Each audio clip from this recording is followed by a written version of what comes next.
యాప్లోని Naga Chaitanya Samantha love విషయం నాగార్జునకు తెలియడంతో వెంటనే ఆయన ఒప్పుకొని 2017 అక్టోబర్ 6న హిందూ సాంప్రదాయం ప్రకారం 7న క్రిస్టియన్ సాంప్రదాయం ప్రకారం గోవాలోని అతి కొద్ది మంది కుటుంబ సభ్యులు సన్నిహితుల సమక్షంలో పెళ్లి జరిపించారు.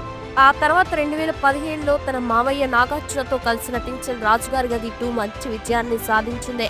2018 రంగస్థలం మహానటి యూటర్న్ మూవీస్ లో చేయగా పెళ్లి తర్వాత నాగ చైతన్యతో జంటగా 4వ సినిమా అయిన మజ్లీలో చేసింది. ఈ సినిమా మంచి విజయాన్ని సాధించింది.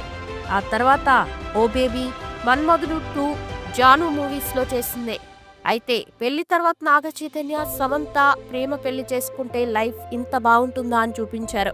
కానీ ఈ జంటకి ఎవరి దిష్టి తగిలిందేమో కానీ పెళ్లైన 4 ఏళ్లకు విడాకులు తీసుకుని అందరికీ షాక్ అయ్యేలా చేశారు. నిజంగా వీరి విడాకులని జనాలు ఇప్పటికీ తట్టుకోలేకపోతున్నారని చెప్పాలి. విడాకుల తర్వాత సమంత పుష్ప సినిమాలో